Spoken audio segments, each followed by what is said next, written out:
Buenas tardes a todos. Bienvenidos a esta edición de la Cátedra Acciona de Sur, la cuarta de este año.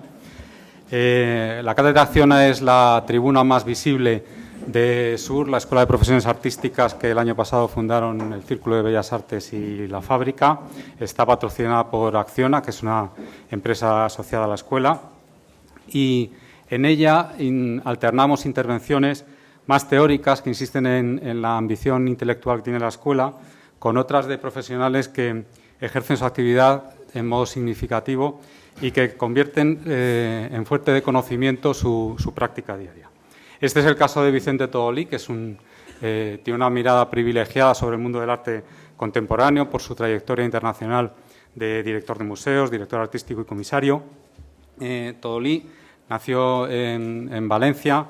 Es licenciado en Historia del Arte por la Universidad de Valencia, hizo estudios de posgrado en Yale y en Nueva York, trabajó en el Whitney Museum y ha ocupado los puestos de conservador jefe y de director posteriormente en el IBAN a finales de los años 80. Luego fue director fundador del Museo Serralves en Oporto, de ahí pasó a dirigir la Tate Modern después de su ocupación en el South Bank con la nueva sede y, de hecho, es el gran artífice de la conversión de la Tate Modern en un fenómeno global, ¿no? Luego hablaremos de ello. Y después de esa experiencia dejó la dirección de museos para dirigir su actividad hacia el comisariado y la dirección artística de otras instituciones. Ha sido miembro de comités asesores del Reina Sofía, del Carnegie International, de la Manifesta de Rotterdam, del Museo de Arte Contemporáneo de Nápoles y ahora mismo es miembro de los consejos rectores, consejos asesores del Museo Serralves, de la Fundación Gala y Salvador Dalí, de la Caixa, del MACBA, de la Fundación Botín, de la Fundación Merck, etcétera. Entre sus honores tiene la Orden Honorífica Santiago de Espada, Chevalier de l'Ordre des Arts et des Lettres de París y doctor honoris causa por la Universidad de Valencia. Bienvenido, Vicente. Muchas gracias por estar esta tarde con nosotros. Y como esto es una escuela, quiero aprovechar que estás aquí para, a través de la conversación, ir delimitando conceptos útiles para nuestros alumnos y para los asistentes que han venido a acompañarnos esta tarde. Empezaríamos hablando, si te parece, por la Tate Modern, ¿no? Un poco por el concepto de museo. Y había elegido para empezar esta imagen de John Baldessari. No haré más arte aburrido, a la que sigue una imagen de una de las instalaciones en la sala de turbinas de la Tate Modern, que nos muestra unos toboganes. Y esto nos sirve un poco como entrada para hablar de la institución y de tu papel en la Tate Modern. Si nos puedes explicar un poco en qué consistía el encargo, en la estructura conceptual, etcétera. De hecho, es curioso que hayas empezado con I will not make any more boring art, porque cuando me fui hice una broma en referencia a esta obra. Yo siempre cuando llegué ya dije que me iban 7 años, si todo iba bien. Con lo cual estaban avisados.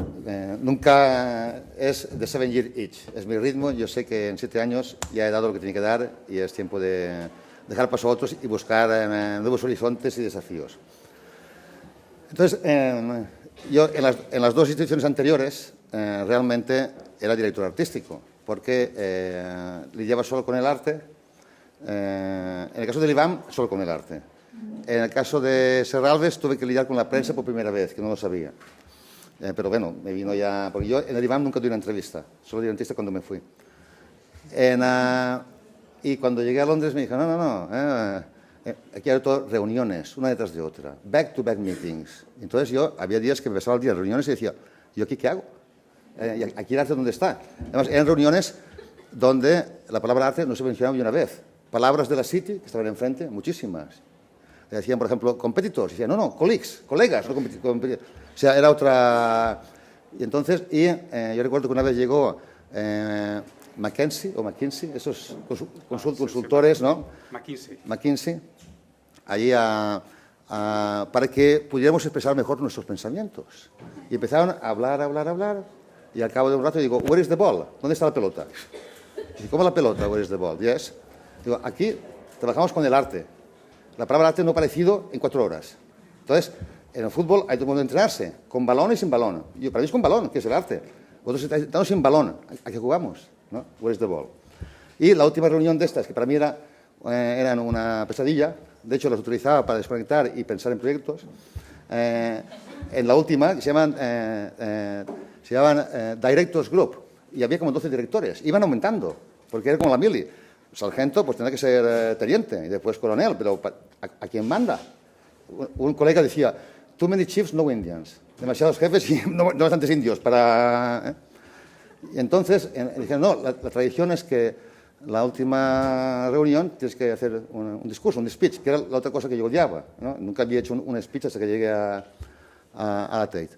Y entonces dije, vale, y me salió del alma y dije, bueno, entonces yo propondría aquí, como legado mío en estos 7 años de reuniones, encargar una obra, una lista joven, basada en una obra de John Baldessari, I Will Not Make Any More Boring Art, pero en neón, porque entonces cambiar un poco, entonces poner una caligrafía diferente, que se llamaría, el texto sería I will not attend any more boring meetings. No iré nunca más a reuniones aburridas, que es lo que estuve diciendo durante 7 años. Ahora, digamos que yo ahí dije, no vendí mi alma como Fausto, no vendí mi alma al diablo, la alquilé. La alquilé durante 7 años para poder hacer un programa que había sido imposible de hacer en los otros museos donde estuve, porque hay una cosa que se llama firepower, poder de fuego. En el museo se llama long power, la capacidad de tener obras, que representan obras que yo no tenía en dos museos que empecé de cero, como era el IBAM, como era Serralves. Tenía que ir de rodillas prácticamente a pedir obras, pero claro, no teníamos historia, la colección era pequeña, estaba empezando. Entonces dije, bueno, en cambio la Tate, lo que pedías, entonces ahí sí que digamos que el precio a pagar por estar en esa estructura, ¿no? Digamos casi de una multinacional, era realmente poder hacer los programas que tú querías. Siempre con una, digamos, no era, había condiciones. A mí la entrada era libre, no se pagaba, pero a las exposiciones sí. Y entonces teníamos unos objetivos, unos targets. Entonces, el primer año que llegué, me dijeron 550.000 pagando. Entonces, bueno, a ver cómo podemos hacer un programa que garantice esto. Bueno, pues lo haces. Conseguimos el siguiente año. Este año, 650.000. Hombre, no hay derecho. No, total. El segundo año, 650.000. El tercero, 650.000. 650.000. Y ya, el no más es el momento que vienen los de las tiendas y los de los bares, los restaurantes, y dicen, claro, es que yo hacía los blockbusters en verano, pero siempre yo decía blockbuster de calidad, pescar pero con un anzuelo de calidad, ¿no? Y siempre lo confrontaba con exposición dura, ¿no? Por ejemplo, pues hacíamos Frida Kahlo y el Elio de Sica enfrente, ¿no? De modo que, por ejemplo, pues, Frida Kahlo, 450.000 personas, me venían del board de trustees, congratulations, enhorabuena por el éxito de esta exposición. Decía, no, te equivocas. ¿Éxito en términos de qué? ¿De números? Eso no es éxito. Decía, Huiticica ha tenido 25.000, pero para mí tiene tanto o más éxito que la de enfrente, ¿no? Un poco entonces llega un momento donde dicen, no, ahora se trata también de repartirlo para que las tiendas vendan constantemente y no sea solo en temporada alta. Un poco como si Benidorm, el inserso, tiene que ser todo el año, ¿no? Realmente aprendí mucho. Hice exposiciones, no exposiciones que hice en el pasado porque el tiempo cambia. Y entonces las vas cambiando y tiene que tener un sentido, ¿no? Entonces hay que inventar una serie de líneas de programación. Entonces, por ejemplo, el primer punto de partida era una exposición que ya se ha hecho en la historia, no se repite, porque ya ha sido hecha. Una investigación publicada, uno o tiene algo que añadir o no investiga eso. Entonces, por ejemplo, pues, un modo de confrontar las vanguardias los movimientos fue representarlos a través de individuos. Era lo contrario de este dicho popular que dice, a veces los árboles no te dejan ver el bosque, el contrario. A veces el bosque no deja ver los árboles, porque en el arte lo importante es el individuo, es la expresión personal, ¿no? Y entonces ahí, en lugar de hacer movimiento, en lugar de hacer de style, Van Doesburg y la vanguardia internacional, ¿no? En lugar de hacer constructivismo, sí, exactamente, Aves Moholy. En lugar de constructivismo, Rodchenko y Popova, exactamente. Que ahí los rusos me acusaron de adulterio, porque Rodchenko estaba casado con Stepanova. Y siempre se había dicho Rodchenko Stepanova. Ah, ¿cómo haces con otra mujer? Cosas increíbles. Pero bueno, esta era una línea. La otra es, la Tate nunca había enseñado fotografía, porque la fotografía la consideraban en el mundo británico o bien una ciencia, y por lo tanto estaba en el Museum of Science, o bien un craft, un oficio, y entonces estaba en el Victoria and Albert Museum, ¿no? Y tras muchos, en los años 70, tras mucha presión, porque estaban Gilbert and George, Richard Long, etcétera, Hamish Fulton, dijeron, bueno, coleccionaremos solo fotografía hecha por artistas. Entonces esto lo cambiamos, contratamos un corrector de fotografía, abrimos una nueva línea y también lo intentamos abrir, por ejemplo, la historia de la Tate era la historia de la amistad especial entre Inglaterra y Estados Unidos, con una parada en Europa Central. Pero ni Europa del Sur, ni Latinoamérica, ni todo el mundo existía, ¿no? Entonces ahí también intentamos ampliar el campo y también artistas que normalmente no hubieran tenido cabida, porque no traían bastantes entradas, digamos, pues al incorporarlos junto con exposiciones colocadas estratégicamente, que sí que podían, siempre con calidad, nunca hicimos una exposición porque traía público, ¿no? Eso, y siempre con un punto de vista diferente, siempre había una investigación nueva, si no, no lo hacíamos. Eso en lo que respecta a programas de exposiciones. Pero después teníamos el Turbine Hall, ¿no? En Turbine Hall, entonces, yo siempre he trabajado con dos tipos de espacios. El espacio neutro, el White Cube, y espacios de memoria. En Valencia teníamos el edificio nuevo y el convento del Carmen. En Serralves teníamos el edificio de Sisa y la Villa Rico con los jardines. Y aquí teníamos el Turbine Hall, que para mí era la catedral de la energía, ¿no? Era donde estaban las turbinas, era el lugar de la memoria. A mí siempre me ha gustado combinar el limbo con la memoria, ¿no? Entonces, bueno, esta exposición que a todos nos sorprendió, porque la reacción no tuvo que ver nada con la intención del artista. Esto realmente no era un sol. A la artista le interesaba que se vieran los mecanismos de ingeniería que provocaban todo eso. La idea no era hacer un tromboleil, solo que llegó una señora de una televisión, el día de la rueda de prensa, se tumba en el suelo, le dice al cámara que enfoque arriba, al Mylar, y dice, "This is how you have to see it". Entonces, de repente se convirtió en la playa nocturna de Londres. Pero completamente, a Olaf Eurovisión no lo conocía ni Dios. O sea, nos pilló por sorpresa a todos. Y ahí, dije, hostia. Y aquí tenemos un peligro. La pelota salió del campo. Ya no está, esto ya no es nuestro juego, esto es otra cosa. Tenemos que volver la pelota al campo. Y entonces, ahí es donde elegimos a Bruce Nauman, que era invisible. Y dije, no, ahora tenemos que darle una bofetada al público. Claro, porque si no nos va a pedir más de lo mismo, ¿no? Entonces, era una visión por invisible, una obra que simplemente de sonido.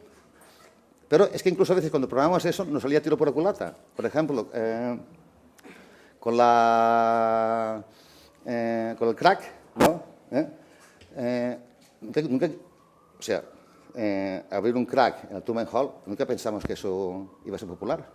Pues en cambio se convirtió con Doris Salcedo, se convirtió en otra. Entonces a veces te llega la duda, es que aquí pongas lo que pongas, parece que ya se había convertido en lo que todo el mundo esperaba, como los Oscar, ¿no? Pero bueno, fue un ciclo que duró Era un ejemplo de sponsorship a largo plazo, con Unilever. Fueron 10 ediciones, algunas... El modo de programar esto era, cuando elegías un artista, ya preveías lo que podía hacer. Te anticipabas a su movimiento, porque si no... Y tenía que realmente que ser algo que solo podía suceder en ese espacio. Si era así, era un éxito. Si no era así, era un fracaso. Para mí hubo de todo, ¿no? Normal. Pero siempre era un palimpsesto, porque la programación dependía, era una concatenación, tenía un ritmo. A ver, se empezó con Luis Bourgeois, después Juan Muñoz. Entonces, cada vez intentabas que ocupara un espacio y que hubiera una reacción diferente de la anterior. De modo que al final todo fuera una concatenación, ¿no? Y ahí fue donde me pasé un poco para programar el Hangar Bicoca, ¿no? Que es lo que estoy haciendo ahora. Y, aludes al palimpsesto porque todavía quedaba en la memoria de los espectadores las anteriores ediciones y las superponían ahí. Claro. Sí, no, de repente hubo un periódico que dijo que era el evento artístico más esperado durante todo el año. ¿Qué iba a hacer el artista al que habíamos encargado el Unilever Commission, que se llamaba? Estamos aquí. Este es Ai Weiwei, Tacitadín y Hangar Bicoca. Bueno, pasamos del concepto museo al concepto centro de arte. ¿Puedes explicar un poco la diferencia de estructura entre ambas instituciones? Un poco. Sí, no tiene nada que ver. En principio no tenemos colección. Solo hay una obra que ya estaba ahí, que eran los editores de Kiefer. Es un espacio industrial que, de hecho, yo cuando llegué dije, allí fabricaban locomotoras y turbinas. Y dije, tal vez las turbinas de Turbine Hall las fabricaron aquí. Eso me dio, esta automentira me hizo un poco conectar. Pero si en el Turbine Hall hacíamos encargos de una pieza, ahí dije, aquí no hay encargo. Aquí yo voy al artista ya con la exposición hecha. Si el otro era site-specific piece, esto es una site-specific retrospective. Siempre retrospectivas, que es más difícil. Entonces, ahí sí que ya también, si antes imaginaba lo que podía hacer el artista, ahí yo no lo imaginaba, ahí yo lo sabía. Ahí escojo los artistas con la obra ya que sé que pueden tener una oportunidad única de estar juntas en ese espacio y que su matrimonio sea algo irrepetible que solo suceda ahí. Pero siempre se modifican, aunque sea una retrospectiva, no solamente por la exposición en conjunto, sino que se producen piezas específicas. No. Y en el caso de Dieter Roth tampoco. No, ni una. No, una. Hubo una solo porque yo quería una pieza que estaba en Berlín, que era de Garden Sculpture, y en Berlín es una pieza que tiene 50 metros, es complicadísima. Dijeron, si la desmontamos, no sabemos cuándo lo volveremos a montar. Dije, pues no, pues tampoco es todo de esto. Y entonces lancé el desafío a su hijo y a su nieto, que eran los que trabajaban, a Björn y a Odur. Dieter preparó a su hijo desde los 14 años para continuar su trabajo, y su hijo a su nieto, ¿no? Entonces es como una especie de saga de artistas islandeses, medievales alemanes, etc. Entonces le dije, ya que no podemos tener el Garden Sculpture, haced una versión. Y es una versión completamente diferente, que era lo que subía de arriba, veía la plataforma. Y lo del bar igual. El bar, que también está basado en los bares de Dieter Roth, que trabajaba con Björn, pues ahí también inventaron otro bar. Pero, digamos, lo normal es no encargar ninguna pieza, es trabajar con lo que existe. A lo mejor una. O sea que el resultado te lo imaginas, pero no lo sabes hasta que ves que la obra convive con ese espacio que tiene, podemos ver una imagen, que tiene 20 metros de alto, un espacio que tiene 5.500 metros, y el de... No, eso es lo que ya encontramos, lo de Kiefer, que ya estaba ahí. ¿Por qué se reinstaló? Bueno, te explico. Cuando llegué ahí, las torres estas dominaban todo. No había pinturas y no se podía penetrar en la plaza esta. Parecía una escenografía. Y dije, esto no tiene sentido. Que no puedes entrar dentro. Esto parece cartón piedra. Me parece un spaghetti western, ¿no? Y yo lo odiaba. Entonces hubo un momento donde Kiefer, cuando vio que el hangar empezaba a tomar aire, me gustaría mejorarlo, a ver qué vamos a hacer, os dejaría unas pinturas. Digo, pues este es el momento de hacer que lo que era escena se convierte en plaza. Y al revés, y no deja entrar en lo que era escena. O sea, ahí hemos prohibido que la gente vaya alrededor y eso puede estar dentro, ¿no? Entonces ya de repente el espacio tomó sentido. Yo elegí estas piezas de su estudio, ¿no? Y entonces de repente ya es un espacio vivo. Antes era un espacio, digamos, para contemplar desde la barrera. Además, había barreras, ¿no? Entonces, ese espacio dominaba todo, con lo cual las exposiciones que se hacían, desde cualquier obra veías esta. Y dije, no es posible. Tú no puedes tener dos orquestas sinfónicas tocando en el mismo auditorio, a no ser que sea una colaboración. Como este no es el caso, entonces lo primero que hice fue separar ese espacio, ¿no? Y con estos cortinajes y crear dos espacios. El espacio de Navate, que es el grande de 5.500 metros para retrospectivas de artistas ya, digamos, con una carrera sólida detrás, y el espacio para más jóvenes, pero también con una carrera ya significativa, porque todos son retrospectivas, el Shed, que es la entrada que tiene 12 metros y son 1.500 metros. Y ahora sí que podemos ver... Vamos a ver las exposiciones de... Esto ya es de Dieter Roth. ¿Por qué empezaste por Dieter Roth? Pues Dieter Roth una vez ocupó un banco, no recuerdo si fue en Viena o en Suiza. Entonces, que era un banco, era un patio central, ¿no? Y entonces realmente se apropió del banco, ¿no? Entonces, yo pensé que ese espacio un poco era como el espacio del banco, pero 10 veces más grande. Y Dieter tiene obras de gran escala que en ninguna retrospectiva puedes enseñar. Puedes enseñar una, pero nunca había estado un diálogo entre ellas. Por ejemplo, los estudios.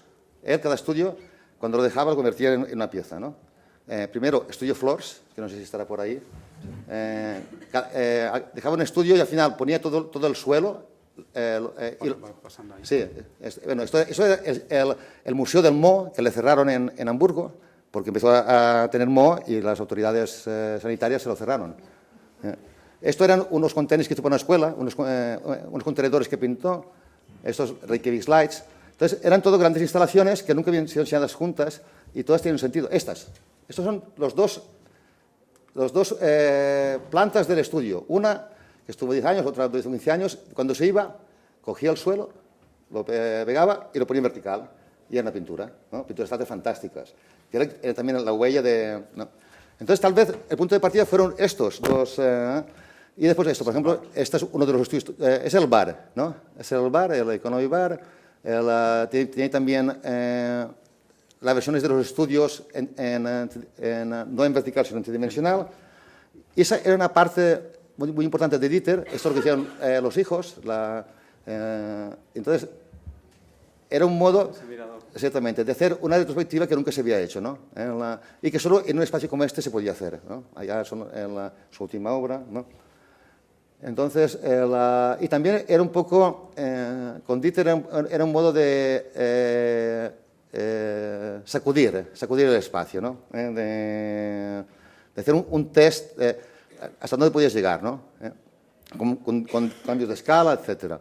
Siempre la idea era no construir habitaciones que no fueran una obra, aún lo seguimos, porque habitaciones en Milán hay miles. Si uno quiere una habitación, un espacio blanco, hay museos, hay palacios, hay de todo. Pero un espacio así no existe. Por lo tanto, aquí siempre, digamos que la idea es confrontar el espacio tal como es.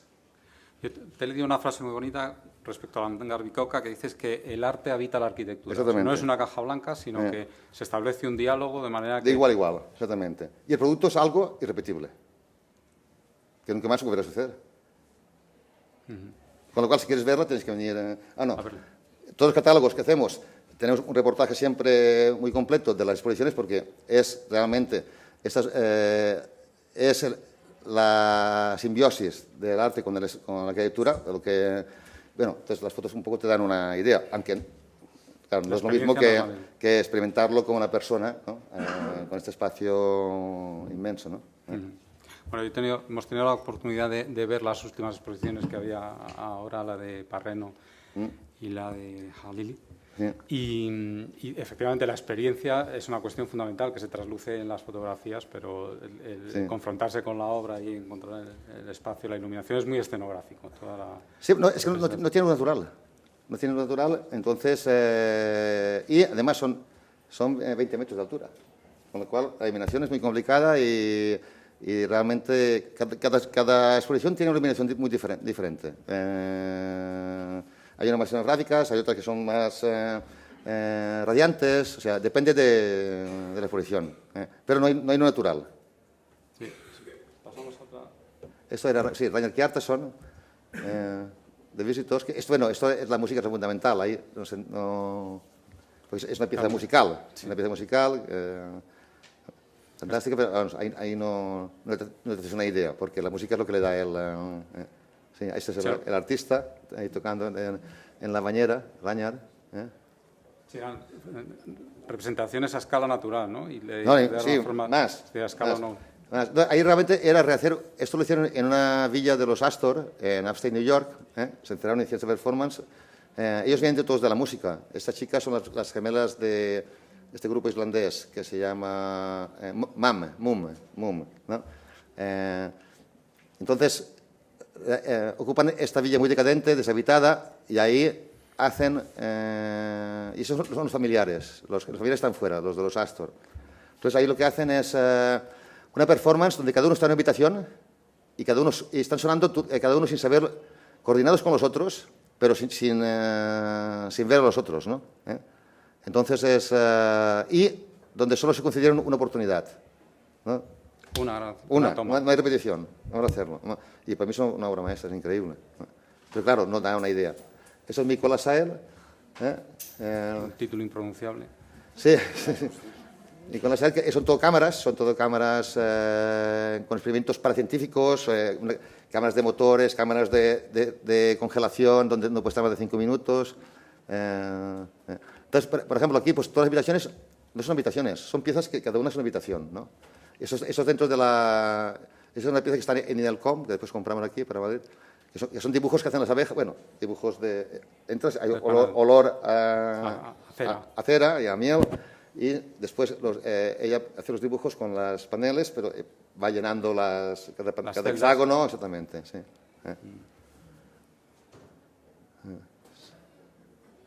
Esta es la parte de los jóvenes, ¿no? Entonces, Mykola Sael era un artista que durante un tiempo estuvo en varias bienales, etcétera, después desapareció y ahí la convencimos para que... Es una artista muy retraída, muy aislada, vive en una isla remota en el Egeo y se dedica también a recoger miel. Y entonces, vamos, la convencimos para que aceptara esta especie de retrospectiva, ¿no? Me gustaría preguntarte respecto un poco a la orientación general de la institución de Langar Bicocca, que cuando se hizo el lanzamiento, Piero Lisoni decía que el objetivo era trasladar conocimiento, transmitir conocimiento a través del arte contemporáneo. ¿De qué manera crees tú que se produce ese mecanismo? O sea, ¿cómo se puede trasladar conocimiento? ¿Y cómo le puede interesar, que es una cosa que aquí en la escuela nos interesa bastante?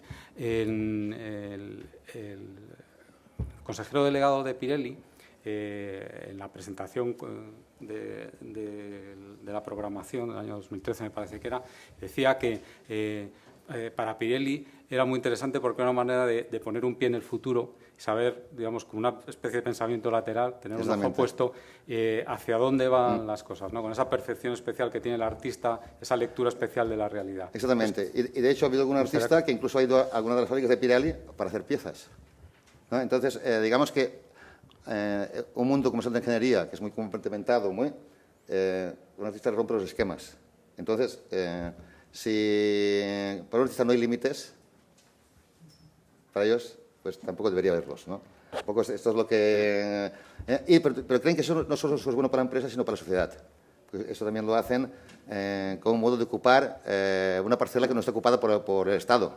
Porque en Italia el Estado, pues solo en los últimos años han empezado a haber museos de arte contemporáneo, moderno, casi todos están diciendo, no, nuestro patrimonio es tan rico que para qué vamos a... si se nos cae Pompeya, ¿no? Entonces, digamos que en Milán, desde los años 30, siempre los artistas han pedido un museo de arte contemporáneo que decían que estaba llegando, ya a fecha de hoy aún no existe. Los días del Milione, en el grupo de los años 30, ya lo pedían.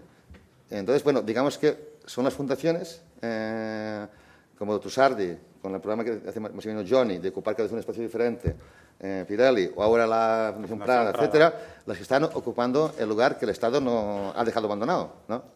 Entonces, y ellos también lo hacen, eso, por dos motivos. Para ellos, pero también porque creen que es bueno para ampliar las miras de sociedad. Eso que estoy diciendo, transmitir conocimiento. Diversidad es conocimiento. Cualquier cosa, cualquier puerta que se abre a una habitación que previamente no conocías es conocimiento. Y el conocimiento no perjudica. Es bueno para la salud. Con lo tal, el arte, pero la cultura, pero vamos, y muchas cosas, la ciencia, o sea, que no solo el arte transmite conocimiento, digamos que todas las ciencias del pensamiento transmiten conocimiento. Y conocimiento no quiere decir que eso se pueda aplicar todo, ¿no? No hay un conocimiento productivo y no productivo, eso es mentira, es una falacia. El conocimiento, de ahí saldrán cosas que tienen una posición productiva y otras que no, pero si no estuvieran las que no lo tienen, no estarían las que lo tienen.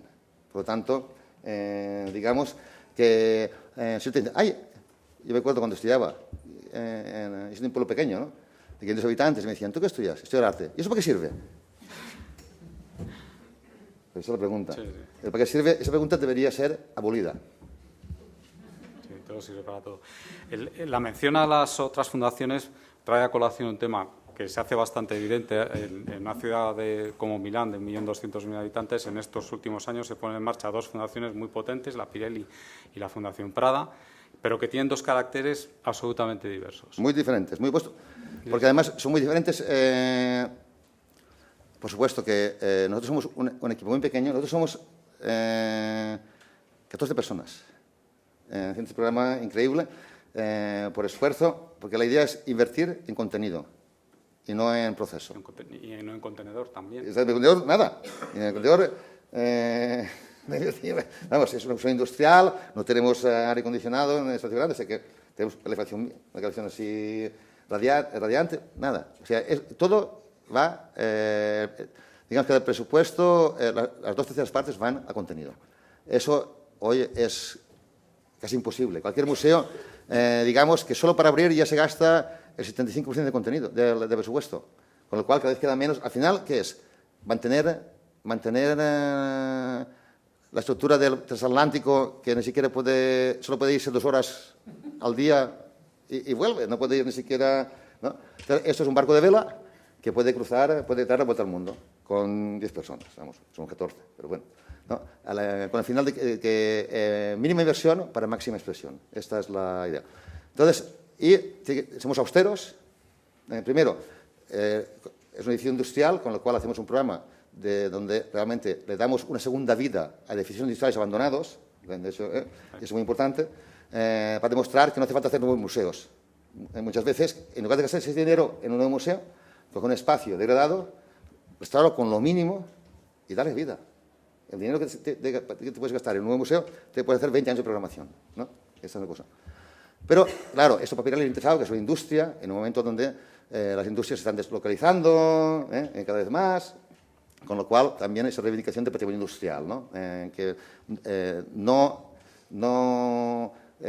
se derruya y construyan torres, sino que se pueda reutilizar, ¿no?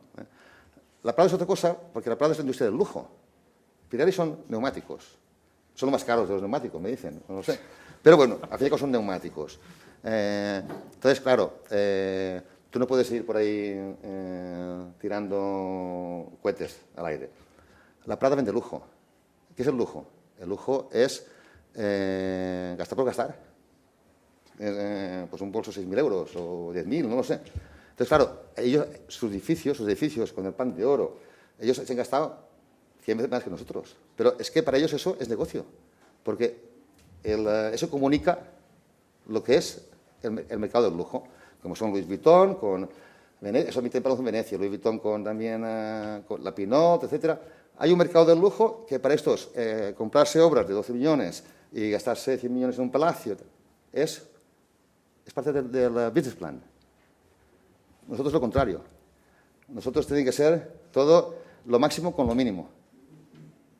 Entonces, digamos, es muy bueno para la ciudad que exista todo esto, pero, claro, los problemas son diferentes, la ocupación del espacio es diferente, o sea, no tiene nada que ver, pero al mismo tiempo ahí tienes todas las partes de lo que es la ciudad italiana.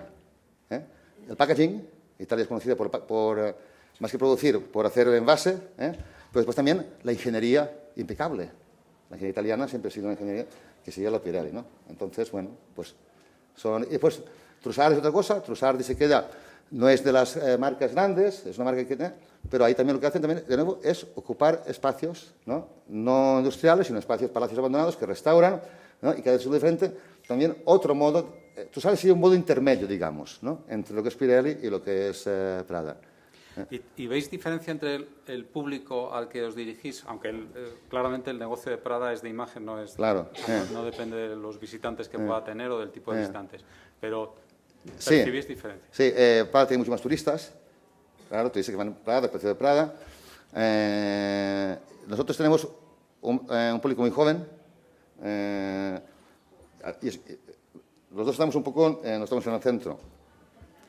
Es un público, digamos, que entre los 18 y los 50, ¿no? Y que es generalmente un público que le interesa la música, la arquitectura, el diseño, profesionales liberales, ¿no?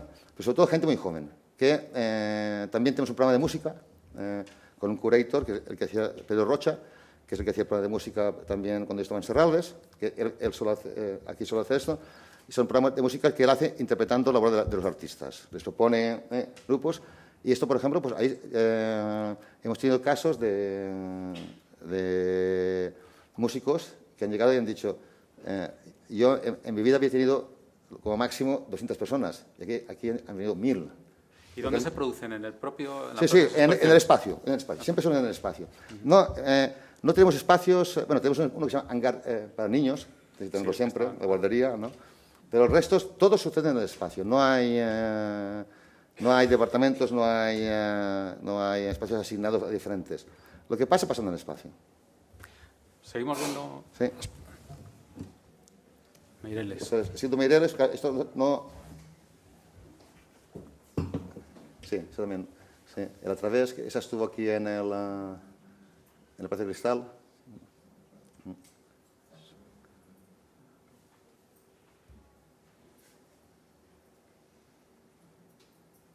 Esta era una exposición de instalaciones de Silvio Meireles, que nunca se había hecho. Pues eso, en cada exposición a lo mejor había 2 piezas de estas, pero ahí tuvimos 12 piezas, Eureka Black Holland, 12 piezas que nunca se habían presentado juntas, ¿no? Entonces, de repente, entiendes otra parte de su trabajo, ¿no? Estos América Caca, eran huevos y falsos y balas de oro.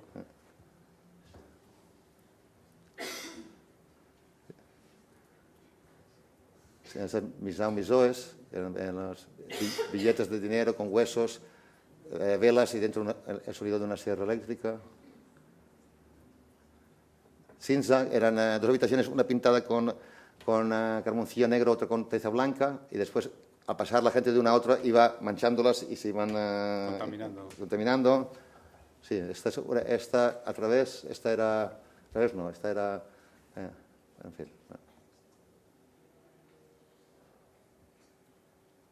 Este era el mar de libros. Este era un mar de libros con fotografías del mar y con sonido de la gente, agua en lenguas extinguidas, ya, o a punto de extinguirse, con una especie de muelle. ¿Programáis a largo plazo? Es otra cosa que... Sí, programar realmente 2 años mínimo. O sea, ahora estamos programando finales de 18 y 19. O sea, que son 2-3 años. En el espacio grande. En el espacio pequeño tienes más margen, porque el espacio grande realmente las exposiciones son mucho más complejas. Porque 5.500 metros cuadrados. ¿Y la simultaneidad del espacio grande con el espacio pequeño también tiene una intención? Sí, es decir, está pensado, aunque es más difícil aún, porque, claro, no coincide completamente, sino coincide a mitad. Si coincide completamente, tendrías el espacio cerrado muchas veces. Entonces, esto no nos interesa. Entonces, por ejemplo, ahora ha terminado la exposición de Philippe Renaud, pero aún está la de Petri Jalilal. De modo que tú vienes, no ves el espacio grande, es el pequeño. A veces lo contrario. Ves el espacio grande y el pequeño lo estamos cambiando. Con lo cual, tienen que funcionar un poco coordinadamente. Sí. Pero me refería a los temas o a los artistas, es decir, si eliges esas parejas No, por alguna afinidad... Contraposición. Contraposición. Sí, nunca afinidad. Contraposición. Sí. No... Sí, en el caso de Parreno con... Sí, no siempre. Es mundo personal contra el mundo de los medios. Paleociencia con hipertecnología, ¿no? No, siempre... Nunca... afinidades no. Pares opuestos. Sí, exactamente. Sí. Eso es Paiva Guzmán. Es un caso, por ejemplo, pues, de las pocas exposiciones que ha viajado, porque las exposiciones que producimos allí, claro, están producidas para el espacio y es muy difícil que viajen, pero esta, sin pretenderlo, pues, tanto el Kandemar Center como el Kunstwerke la vieron y dijeron, pues nos interesaría llevarla, solo que en ese caso hay que completamente readaptarla, hay que... primero es lo que yo llamo digest, ¿no? Como reader digest, resumirla y adaptar los espacios... Pero vamos, que generalmente las exposiciones no viajan. En el espacio pequeño es más fácil que se pueda adaptar, en el grande es imposible. La de John Jonas, una parte viajó a Malmo, a Suecia, pero vamos, no... Sí, esta es John Jonas, que era la primera gran perspectiva. Ahí también le dije, una perspectiva sin paredes. O sea, y además muy difícil porque es todo con instalaciones de vídeo. Yo no, cada obra tiene que ser marcar su propio espacio. Psicológicamente. Se me han habitaciones, ahí no hay ni una pared. Entonces era el desafío, ¿no? La fijación de la imagen. La idea final es también que, al final, en este caso, era una exposición de exposiciones, ¿no? Porque realmente ya, cada pieza de estas había sido una exposición. Otra cosa que te he leído que me parece interesante es que hablas en algún momento del ritmo de una exposición. Eso es otra cosa que también nos interesa aquí mucho en la escuela porque lo consideramos como algo común a las artes. ¿Cómo se mide el ritmo? ¿Cómo se toma el pulso a una exposición para que tenga...? Con una línea que va de la cabeza a los intestinos. El ritmo, tú realmente donde lo sientes, es como la música, ¿dónde lo sientes? Se penetra por aquí, pero al final es aquí. Y es caminando, ¿no? Entonces, y es algo que no puedes describir, o lo tiene o no lo tiene. Entonces, y ahí es cuestión, si me dijeras, explícalo. Vale, caso por caso, ¿cuál te puedo decir? Pero sería siempre una justificación a posteriori, no a priori. O sea, el ritmo lo ves y después, si caso, lo puedes poner en palabras. Pero primero lo sientes. Pero a la hora de proyectar la exposición... Sí, ¿tienes maneras de saber si esto funciona o no funciona? Sí, bueno, crees. Quieres creer. Después tener espacio. Pero esto en el espacio muchas veces cambias cosas. Porque por mucho que hagas maquetas, que hagas escala tal y cual, nada sustituye a la experiencia directa. El ritmo es el cuerpo del espectador, con todos sus sentidos, caminando en el espacio y olvidándose de su cuerpo para realmente poder tener la mejor relación con lo que está experimentando. ¿Y ahí tú trabajas con el artista a la hora de proyectar? Si el artista está vivo, sí. Bueno. Si está muerto, no. A veces he puesto un vaso, pero no... Los consejos no han sido muy buenos. Sí, si está vivo siempre es un diálogo. Pero muchas veces no lo están. Entonces ahí, por ejemplo, Juan Muñoz pues no estaba vivo. Bueno, con Dieter Roth tenía al hijo, pero el hijo no quería hacer la exposición. El hijo, por ejemplo, de Dieter Roth, cuando le presenté el proyecto con el contenido más o menos, dice, eso es muy grande. Dice, que lo haga un joven que tiene más fuerzas. Y dije, ¿cómo? Pero digo, Dieter le hubiera encantado. Y su hijo, que era el nieto de Dieter, Odor, dijo, no seas cobarde, al abuelo le hubiera encantado, vamos a hacerlo. Y entonces el hijo dice que yo dije, que no me acuerdo, yo nunca escribo. Yo escribo con mis exposiciones, yo nunca escribo textos. Él pretendió que yo dije que si hacía la exposición yo escribiría un texto. Y después, al final tuve que hacerlo, que fue horrible porque me pasé unas navidades ahí pensando en qué escribir y al final, bueno, escribí una tontería, pero bueno, tuve que escribirlo. Pero él no quería decir que era demasiado grande. Después estaba encantado, ¿no? Yo la veía. O sea, yo antes de programar la exposición, yo ya la veo en el espacio. Pero ver en el espacio no significa que después es así, porque nada sustituye a la experiencia directa. Entonces, y por eso cuando estás allí en el espacio, pues cambias cosas, afinas. Pero tengo que decir que tampoco me iré demasiado. De momento, alguna vez me iré, seguro. Eso es inevitable.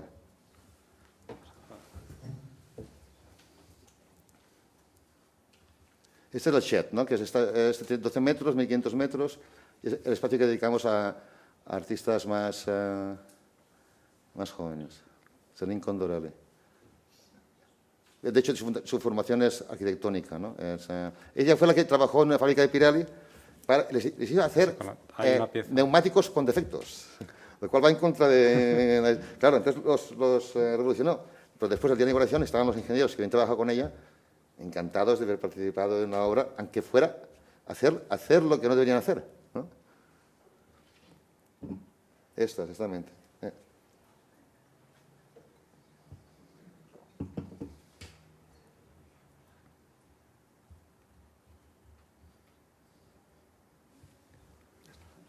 Podemos continuar. Bueno, esta es la de Juan Muñoz. Esta, por ejemplo, pues ahí, digamos, esa es la referencia más directa al Turbine Hall, porque su obra, digamos, su obra culmen fue Double Bind, y claro, esa obra desapareció, nunca más se volvió a instalar, y entonces cuando yo vi este espacio dije, aquí, Double Bind, sería un modo de darle una segunda vida de nuevo, ¿no? Y entonces, pero Double Bind solo presentar algo que ya había sido presentado no tiene sentido. Entonces, bueno, para Juan es muy importante la idea de escultura de grupo, ¿no? Que empecé con el Laocoonte, ¿no? Aunque en su caso los grupos tenían unas uniones invisibles, ¿no? Eran conversation pieces, etc. Pero nunca se había hecho una exposición de sus grupos escultóricos, digamos. Y entonces aproveché el Double Bind para hacer una perspectiva de grupos escultóricos, que nunca se había hecho, y donde ves ahí partes de Juan que no verás en sus otras obras, ¿no? Entonces, bueno, pues este fue otro... ¿Por la relación entre grupos te refieres? Sí, no, había 12 grandes grupos. Algunos existían, hubo otros casos donde me los inventé. Licencia del comisario. Yo había trabajado mucho con él anteriormente. Double Bind de la Tate no la hice yo llegué después, justamente después. Pero sí que organizé su primera exposición de museo en España, en el IBAM. Y, por ejemplo, ahí presenté Wasteland, la obra del vehículo de ventrílocuo. Tiene dos versiones, la 1 y la 2. Una mira de espaldas y una que mira de frente. Y entonces, siempre habían sido en espacios pequeños. Ahí teníamos ese espacio de 500 metros cuadrados. Y entonces dije, bueno, pues él sí que había hecho es que a veces utilizaba el suelo para unificar dos piezas diferentes. Pero lo decía él. Entonces dije, bueno, pues si él podía unificar dos piezas diferentes, pues yo voy a unificar estas dos piezas, Wasteland 1 y 2. Esa fue mi interpretación. Y después otro grupo que no existía, que también era de las figuras colgantes. Había Hanging Man. Estas siempre se me habían expuesto, una o dos, y ahí decidí hacer también un grupo, aunque realmente no era un grupo. Bueno, licencias también para dar ritmo también a la exposición. Ese es el Many Times, por ejemplo.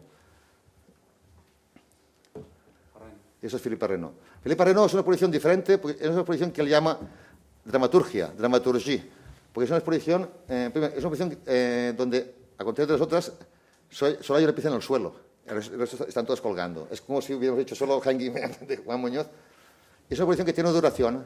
Él, a través de la música y de los film, de la luz, de lo que se enciende y se apaga, te va llevando. Entonces tiene una duración de 1 hora 45 minutos. Que eso, que yo sepa la primera exposición así, perspectiva, no de una pieza que puede tener una duración, sino una perspectiva que tiene 1 hora 45 minutos. ¿No? Entonces, digamos que él también utilizó este espacio también para un poco ensayar, ¿no? Después también tenías este sol que aparece, hay un sol que aparece y que que va proyectando las marquís, pero también la estructura del edificio. De modo que parecen ahí una especie de Moholy, de Lissitzky, una especie de fin constructivista, ¿no? Y la siguiente va a ser Kastenholler, pero no va a haber una slide. La siguiente va a ser Kastenholler, aquí hemos visto los toboganes, sí, pero no habrá ningún tobogán. O sea que luego la Tate, ahí nada, ahí será otra cosa completamente diferente. Ajá. Esta exposición aludía un poco ese sol que se va desplazando por unos raíles. Sí. Eso era una cosa, vamos, una propuesta nueva que se hizo específicamente para esa exposición. No, esa obra existía autónomamente, pero aquí se aplicó para proyectar las sombras. Exactamente, de todo eso, exactamente. aludiendo Exactamente, a la caverna. Exactamente. Y la idea de la duración, ¿no? Yo también ahí estaba acelerada. Cuando se presenta individualmente es más lento, ahí estaba más rápido. Ahí este es Damián Ortega.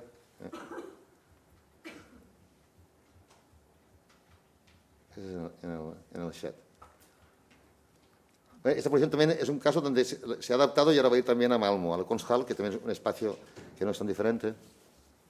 Es el pico cansado. Ahí no se ve, pero si lo coges está todo cortado, con lo cual pico cansado.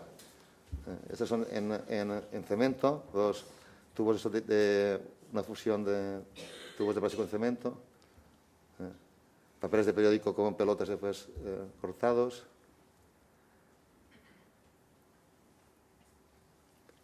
Es el submarino hecho con sacos de azúcar y de sal, que hace como reloj de arena, pero es con sal.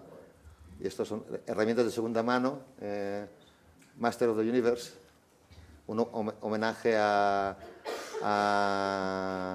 los muralistas mexicanos. Bueno, homenaje realmente más que homenaje, una especie de crítica, vamos.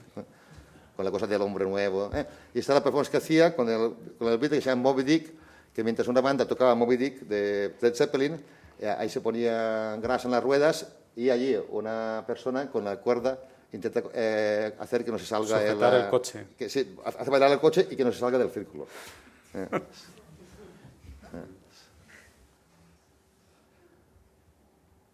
¿Qué tipo de programación hacéis desde el punto de vista educativo? Es decir, ¿aprovecháis las exposiciones para acompañarlas de visitas, de conferencias?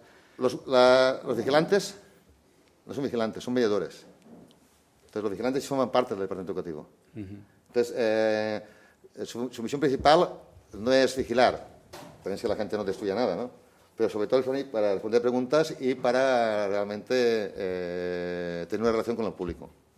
Y aparte, sí, hay un programa educativo como siempre, con los niños, visitas con... Pero lo importante para mí es eso, es que en lugar de tener al señor no toque, no. Es alguien que usted diga, ¿tiene alguna pregunta? Tal, ¿se le puede ayudar? O sea, no es la autoridad, es la ayuda. Vamos a ver.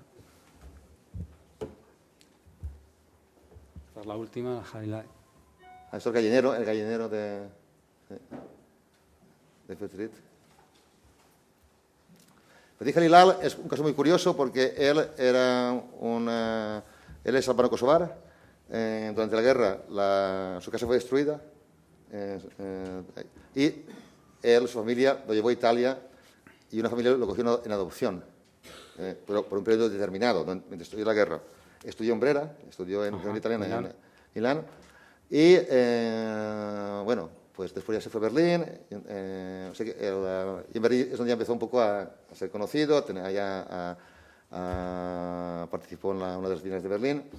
Pero es un caso realmente de un artista que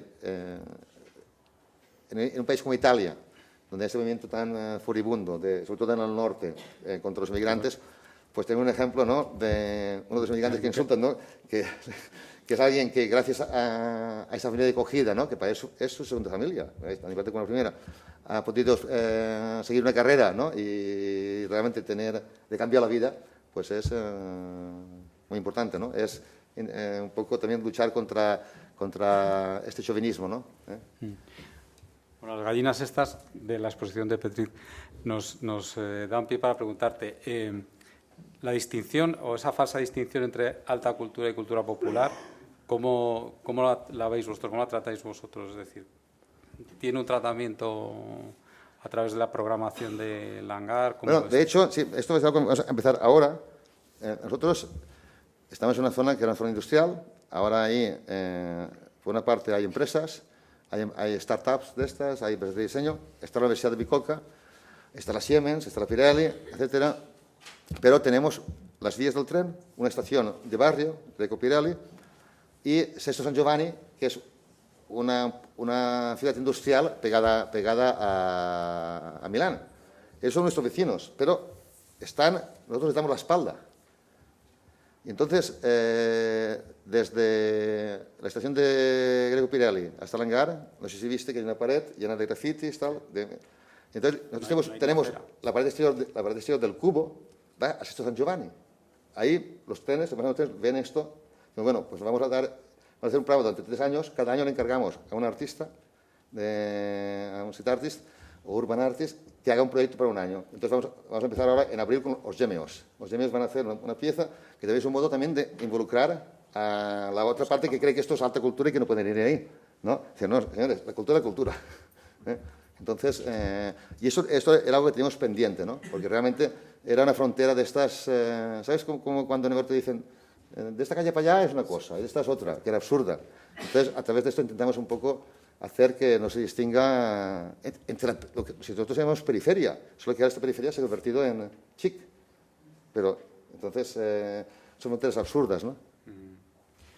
Bueno, cambiando de tema, vienes ahora a Madrid a trabajar con 2 fundaciones, trabajas regularmente con ellas y ahora te vas a reunir. Una es la Fundación Botín y otra es la Fundación Inelcom. Inelcom, exactamente. También esto parece que invita a hacer una comparación un poco dialéctica, ¿no? Sobre por supuesto, las capacidades, pero también cómo se construye una colección. Pues nos da pie a hablar también del coleccionismo en general, con qué objetivos. ¿Puedes contar un poco?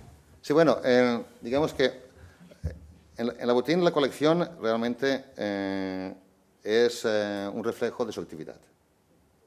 La Botín nació como fundación, digamos, que daba becas a artistas, sobre todo, y últimamente becas a comisarios, ¿no? Y organizaba talleres. Por lo tanto, ahí es donde va toda la inversión. Pero claro, ahí sí. Pero entonces, bueno, el artista que hace el taller, después se organiza una retrospectiva, una exposición del artista, y se compra obras de ese artista. Y de los artistas becados, también cada año se realiza una exposición, se meten itinerarios, y de ahí se selecciona. Antes los artistas daban una obra, pero hemos decidido que no hay que dar nada, que los artistas que nos interesen compramos obra y ya está. Entonces, ahí la colección es la memoria de la actividad, simplemente. Entonces, pues si la actividad tiene calidad, pues la colección también la tendrá.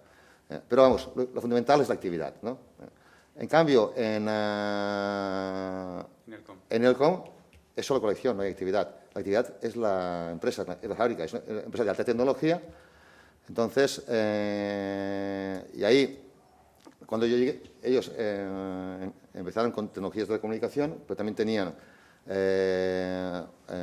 otras líneas abiertas con el ahorro energético, ¿no? Y también un proyecto de recuperación y excavación en Játiva, lo que era el Monte Santo, ¿no? Donde hay una especie de hay murallas del siglo XI hasta el siglo XVIII.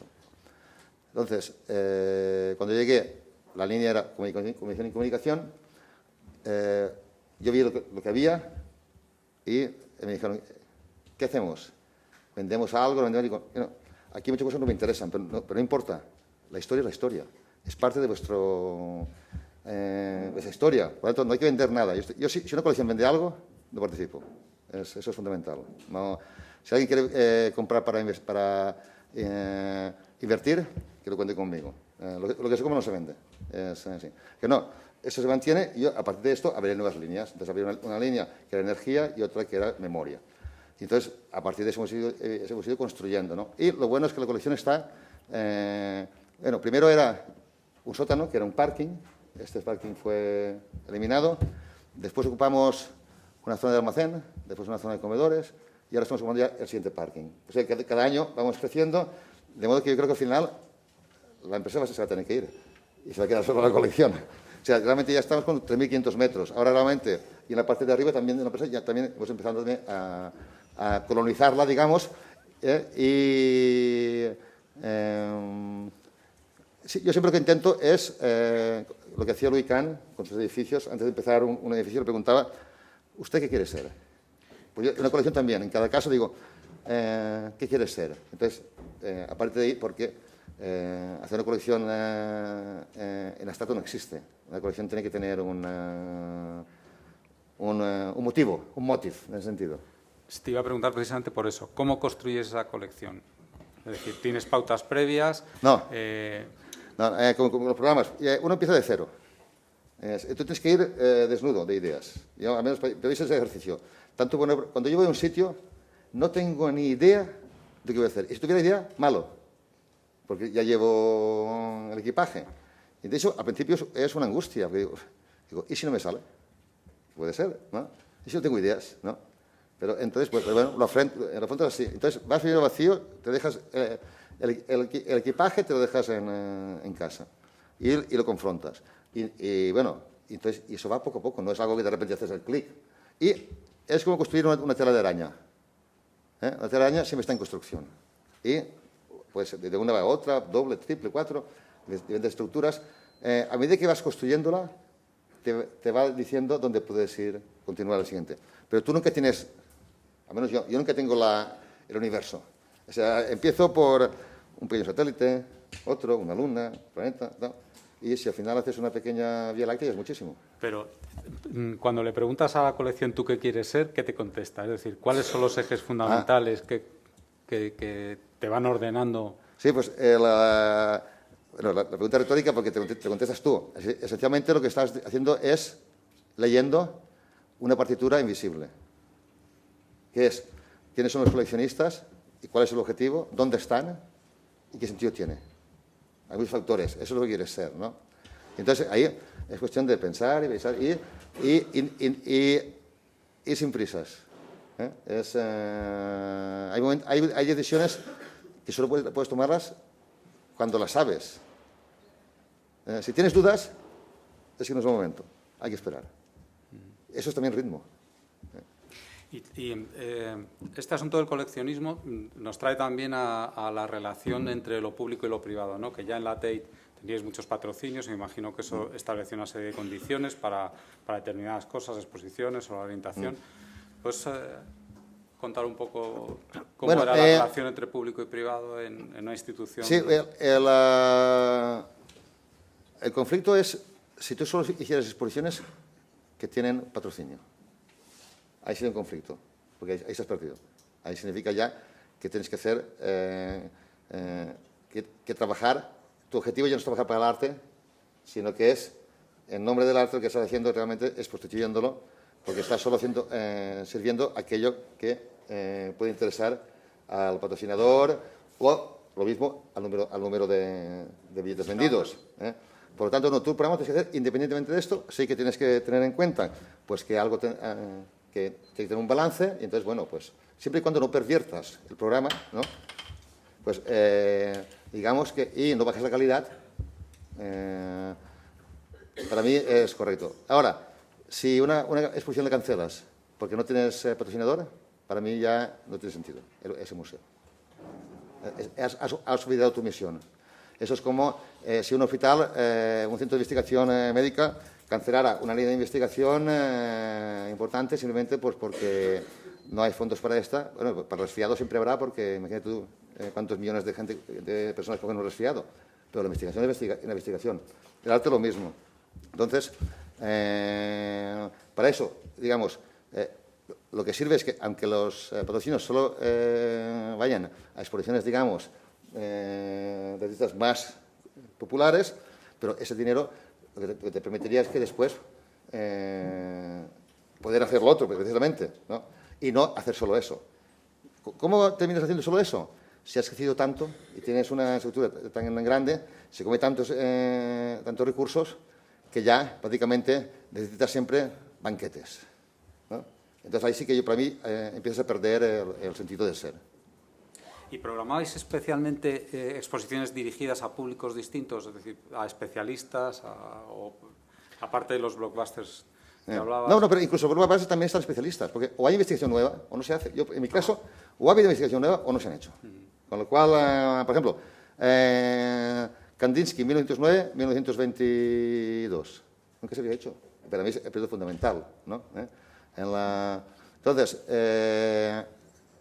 esto no importa.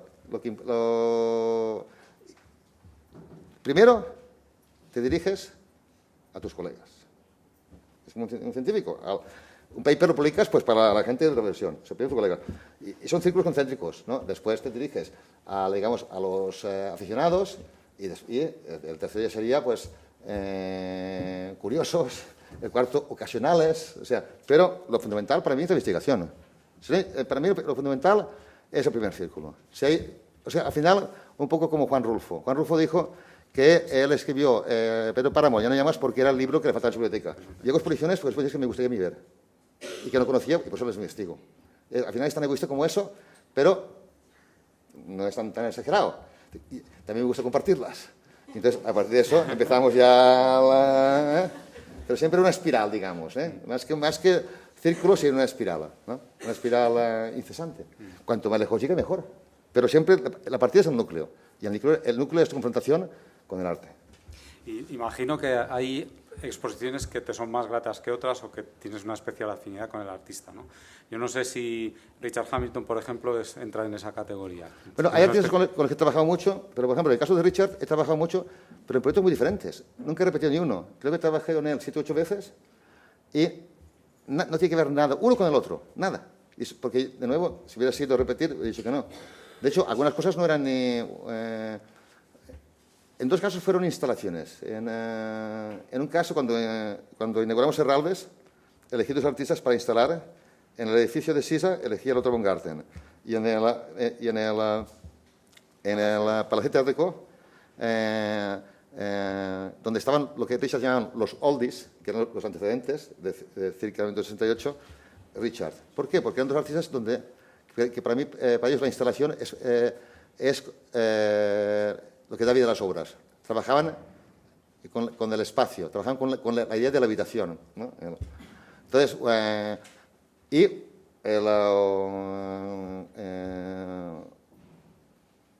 otro fue el Independent Group, donde él solo formaba parte de una parte. Las otras exposiciones fueron todas... otra fue Richard Hamilton Dieter Roth, colaboraciones, relaciones, confrontaciones, Interiors, Studios, Soldiers, People, pero de la que me siento más contento es de la última, de la Reina Sofía, sí, porque ahí él murió mientras estábamos preparándola y entonces ahí me sentí, digo, hostia, aquí no puedo fallar, a un amigo que se ha muerto no puedes fallarle, ¿no? Entonces es un poco como Juan también, ¿no? Como de Hangar. Entonces ahí sí que, digamos que ahí intentas dar lo mejor de ti mismo, pero eso no garantiza nada. En ambos casos salieron bien, pero vamos, y ya lo último que hicimos fue el libro sobre Ferran Adrià, sí. El Food for Thought for Food, que ahí surge de Ferran, viene él cuando participó en la documenta no nos dijo nada a nosotros. Yo conocía al Bulli porque Richard me llevó allí desde el año 92, cada año íbamos, bueno, para mí había un antes y un después en el mundo de la cocina, como antes de Cristo y después de Cristo. Me cambió por completamente, dije, no, esto no es cocina, esto va más allá. Y para Richard lo mismo. Entonces, cuando le invitaron a la documenta, nos lo dijo, pero nunca nos consultó nada. Podía habernos consultado, nada, cero. Y de repente, cuando yo me enteré por la prensa, en la conferencia de prensa, de que no iba a hacer nada en documenta, sino que era en su restaurante una mesa para el que quisiera venir, yo le envié un mensaje que decía, brillante, punto, set, partido. Te enviaron una pelota imposible de responder, invitar a un cocinero a un cuadro de arte, ¿no? Y le ha respondido, perfecto, a tu territorio. Entonces, él vino a verme a Londres y dijo, vamos a hacer una publicación. Entonces quería que escribieras un texto. Y dije, no, yo no escribo textos. Pero si quieres, lo que te hago es la publicación, que es lo que yo hago exposiciones, pero un libro es como una exposición, es lo mismo, en otro plano. Digo, y lo hago con Richard, pero Richard sí que escribe, Richard escribió. Y entonces ahí fue donde organizamos todo este encuentro. Bueno, fue, fue un proceso muy complejo. Y después de eso también hicieron una película, documenta. Después de lo cual juré nunca más participar en una película, porque no hay cosa más aburrida que ver lo mismo una y otra vez. Yo que había mitificado el cine, cuando vi esto dije, eso es un coñazo inaguantable. O sea, ver lo mismo, corta, coge, corta. Bueno, el libro de Comida para Pensar tiene otro vínculo con Sur, que es su autor. Fernando Gutiérrez es el autor del logo de Sur también. Sí, no, y Fernando Gutiérrez es mi diseñador de cabecera. Es con el que yo prefiero trabajar. También hizo el libro de Hamilton del Prado. Y también hizo el catálogo de Hamilton de Reina Sofía, también. Sí. Y volviendo a Hamilton, parece negar algo que también he leído, que tú parece que no le das importancia, o dices que no le das importancia al hecho de que los artistas facturen su propia obra, o sea, que la hagan con sus manos, que se puede trabajar en equipo, digamos, el concepto de proyecto, que me gustaría tratar de... Pero parece que Hamilton precisamente es un autor al que le gusta, al que disfruta haciendo... Sí, pero de un modo inmaterial.